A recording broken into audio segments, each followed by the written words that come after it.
12절부터 13절까지 다 같이 시작.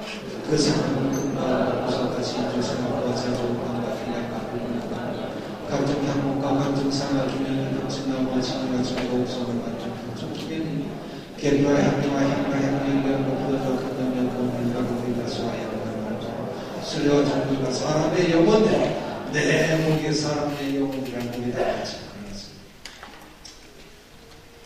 사람들의 영혼도 상품화되어져 있습니다. 대화를 들었으면서 엄청 많은 사람들이 지향으로 죽습니다. 특히 공과의 전쟁에는 3분의 1이 죽는다는 말이죠. 이어지는 지향으로도 계속 사람들은 죽어갈 겁니다. 그런데 상고들은 사람의 영혼을 상품화시킵니다. 이게 어떤 내용이냐? 부모님들이 저분 그리스도를 가르치면서 저분 믿고 가셨습니까? 아니에요. 글쎄 그렇게 예수를 믿으라고 안 믿으시고 그냥 가셨어요. 그러면 어떡하려고 하세요? 지금 지옥에서 고통당할 텐데 저분에게 부탁해보면 어떡하겠습니까? 그래도 됩니까? 저분이 바로 메시아입니까? 그런데 사람의 한 영혼 한 5억만 주십시오. 그러면 5억에 여러분 영혼, 부모님의 영혼이 지금 지옥에다가 천국으로 가는 판인데 5억이면 50억도 싸지. 그래요? 5억을 준단 말이지. 1억을 자기가 먹어요. 근데 2억을 누구에게 주느냐? 두불짐승 그런 거에게 주는 거예요. 아무개 이름이 아무개입니다. 알았네. 두불짐승은 2억을 또 자기 주머니에 넣어요. 2억을 또 적극에게 주는 거예요. 이름이 누구랍니까? 알았네. 이런 식으로 사람의 영혼도 상품화시킨다는 거예요. 옛날 중세 카톨릭 교회 면죄부라는 것이 있지 않았어요. 그거를 생각하시면 되겠습니다. 어떻게 되든 막 면죄부만 사는 그 순간에 지옥에서 천국으로 갈 것이다. 그래서 이제 그 면죄부를 팔게 됐는데 그거와 비슷하게 생각하시면 되겠습니다. 사람의 영혼도 사고 팔고 하는 상품 품목으로 기록하고 있는 겁니다. 자, 14절 다 같이 시작. 바벨론 내 영혼에 담아둔 맛이 내게서 남았습니다. 맛있는 것들과 빛난 것들이 다 없어졌으니 사람들이 결코 이것들을 가지고 오지 못할 것입니다. 바벨론으로 인하여 치마니 상품의 상분의 권한을 무서워하여 멀리서서 울고 애통하여 가로되 화이트다 큰 성이여 생화과 자주하고 옷을 입고 금과 보석과 진주로 꾸민 것인데 탐하는 것이 뭡니까? 정욕을 만족시켜주는 것들이죠. 사치하는 것들입니다. 다 없어져 버립니다.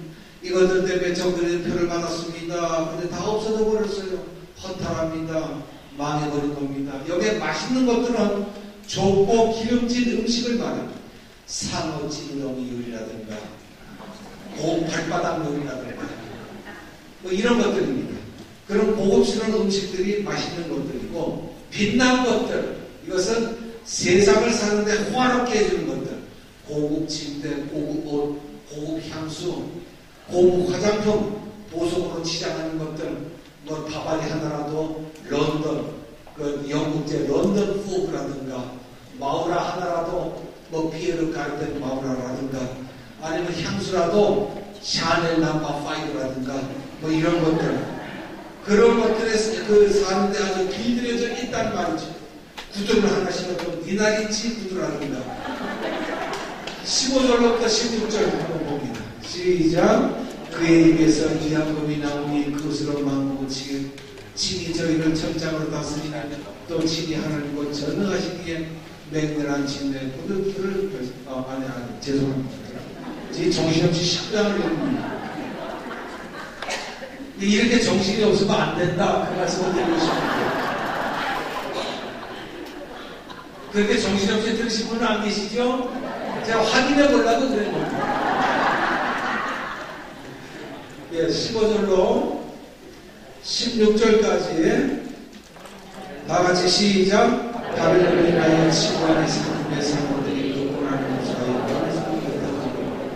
가운데 화이트가 큰 성령 성악과 자주와 옷을 입고 금과 보석과 진주를 꾸민 것인데 17절에 다 같이 시작. 그러나 뭐가 일시간에 망하였다. 여기까지입니다. 화려한 큰 성 바벨론과 사치스럽게 꾸민 것들 이런 것들이 다시 보이지 않겠다는 겁니다. 왜냐하면 전쟁으로 잿더미가 되어져 버렸기 때문에 사고 팔고 사업할 것이 없습니다. 자신들의 사업이 절망 그 자체입니다. 적들과 우상을 경계하기 위해서 협조해왔고 사업 잘 되기 위해서 화려하게 꾸며놓았는데 이게 한순간 잿더미가 되니까 탄식하고 슬퍼하는 거예요. 바벨론 성이 망할 때 상고의 입장에서 본 겁니다. 자기의 영혼에 대해서 눈물 한 방울 흘리는 게 아닙니다. 내세가 어떻게 되느냐 여기에 관심이 있는 거 아닙니다. 오직 땅에 물건 사고 팔고 이제는 돈 다 벌었구나. 이것 때문에 가슴 치고 통곡한다. 그 말이에요.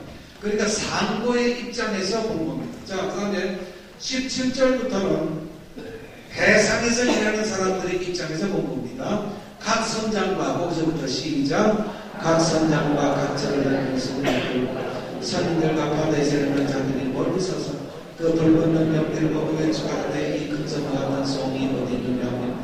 태클을 자기 머리에 굴고 울고에 통하며 외쳐가되 화이트다 화이트다 이 근성이 바다에서 배불리는 모든 자들이 너희 보배로운 성품이라는 치고하여 이 시간에 만나야. 네, 그렇습니다. 같은 상황을 이제 해상에서 일하는 사람들의 입장에서 본 거죠.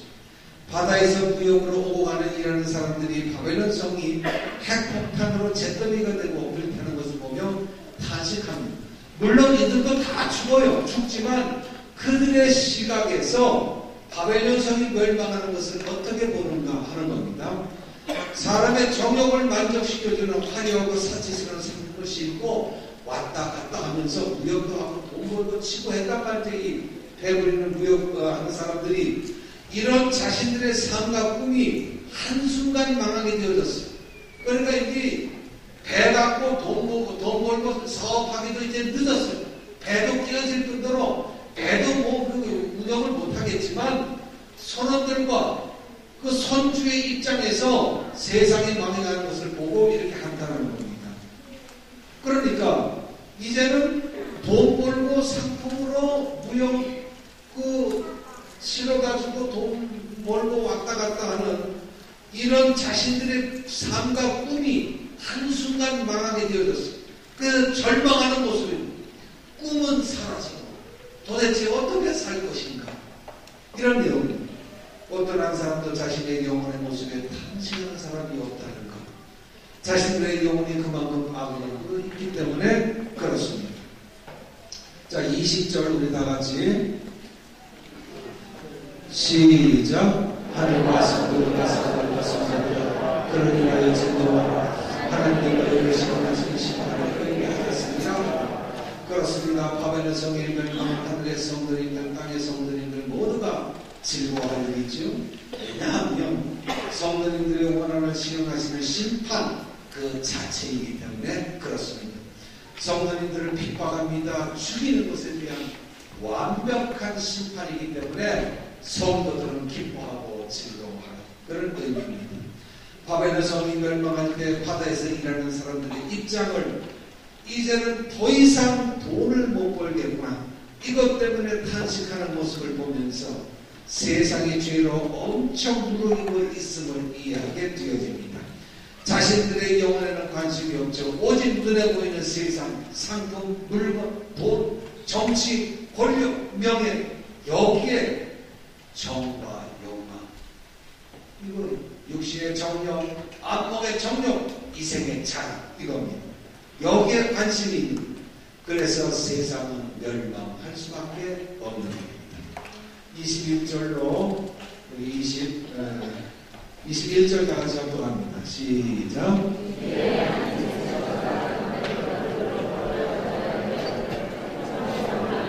이같이 몫이 떨어져 결국 다시 보이지 아니하리라. 네, 바벨론 성이 망할 때 내부에는 어떤 문제가 있는가?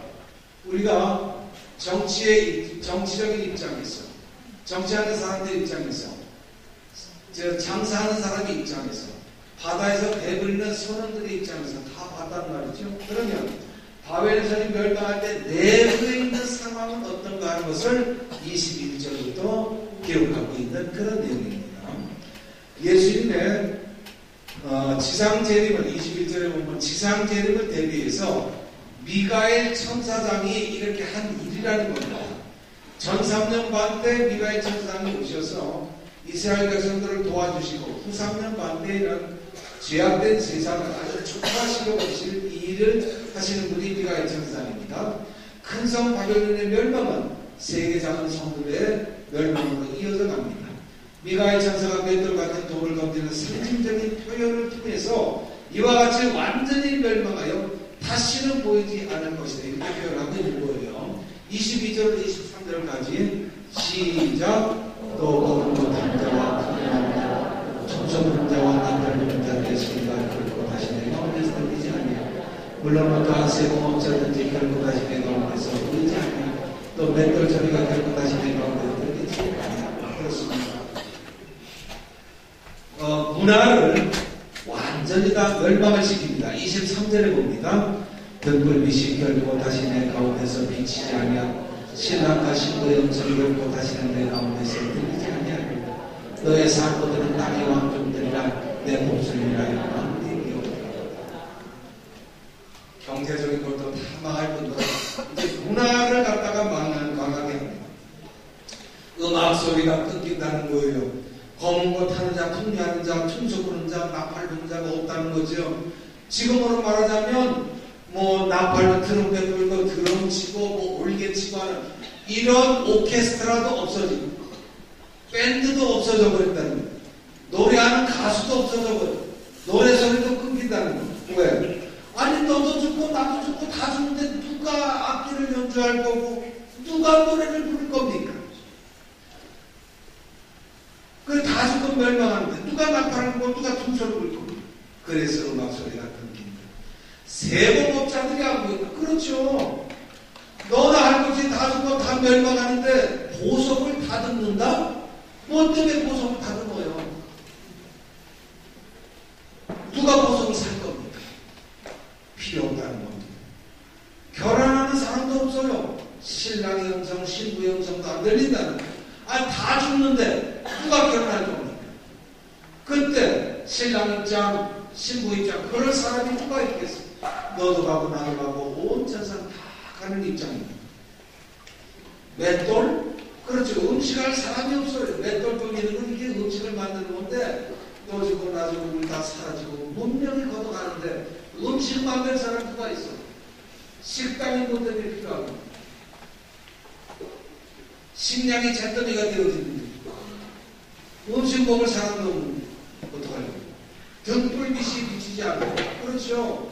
전기 뿌리고 필요하니까 다 잿더미가 되어지는데 발전소가 다 깨져가고 전기 나무가 다 깨져가고 누가 놔둘 거고 문화와 문명을 이렇게 싹 걷어갈 수 있다고 하는 내용입니다.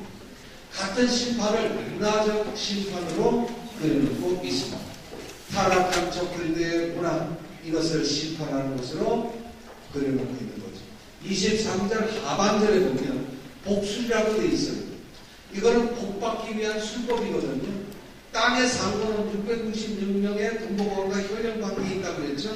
정치와 경제가 결탁됐는데 이들이 적들을 경배하면 복받을 수 있다. 정력을 부추겼어요. 만족을 시켜줍니다. 그렇게 거짓스러운 술법을 행하면서 적들을 경배하게 만들었어요. 그래서 미혹당하게 만든 사람들입니다. 이것을 복술이라고 합니다. 24절에 봅니다. 다같이 시작. 선자들과 성도들과 및 위에서 죽었다. 모든 자의 피가 이 성도에서 오르니라. 아멘.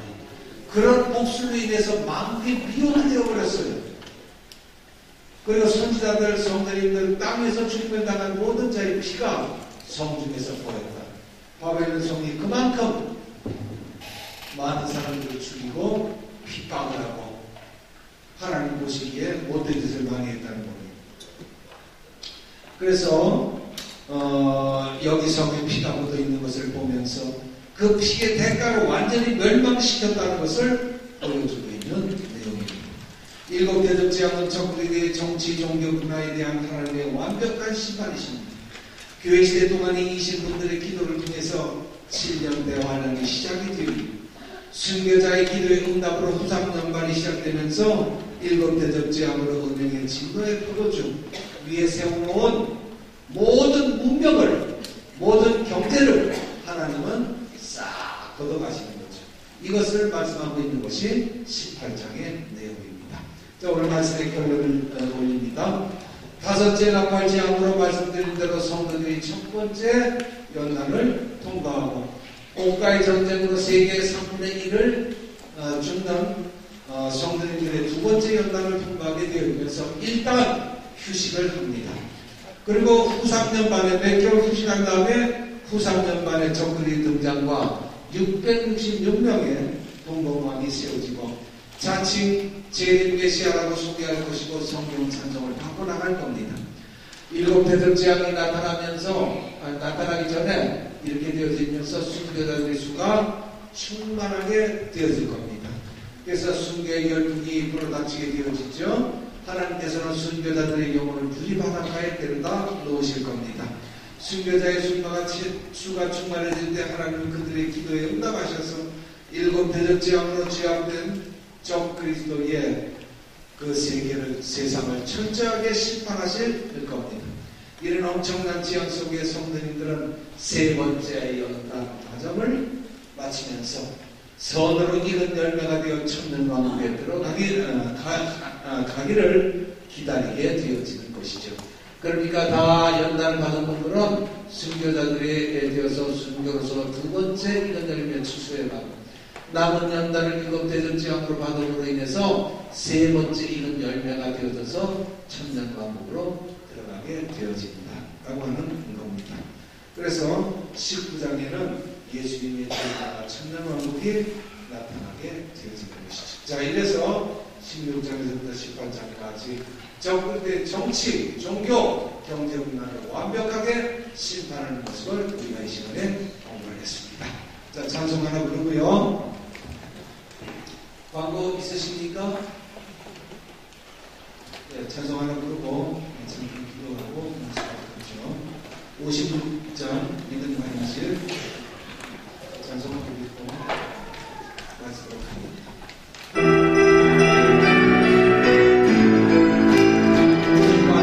예수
행위와 받은 은혜에 있사오며 뒤돌아서지 않게 도와주시고 이 마지막 날 참으로 가슴에 불붙는 역사에 입증하셨소. 기도로 승화되게 하시고 삶으로 나타나게 하시고 이건 열매가 되어지는 삶으로 하나님 이루게 하셔서 정말 예수님이 다가오실 재림하실 정말 재림하실 그림자가 보여지는 이때에 자신의 신앙을 한번 돌아보면서 다시 한번 재림 대망의 신앙의 불부터 익어가는 열매가 행성하는 복된 은혜로 저희들을 이끌어 주시옵소서. 오늘도 이 시간도 이토록 많은 복음을 귀한 복음을 하신 우리 귀한 성도들을 축복하시고 하늘의 신령한 복을 주시고 이 땅에 또 있어야 될 것도 채워주셔서 더 많은 곳으로 이웃사랑과 하나님께 헌신할 수 있도록 하나님 넉넉히 지으시는 은혜도 있게 도와주시고 마음은 원해로 돼 참으로 어려워하지 못하는 영혼들에게도 같은 은혜로 하나님 나리워 주시옵소서. 예수님 귀하신 이름으로 감사하며 기도하옵나이다. 하나님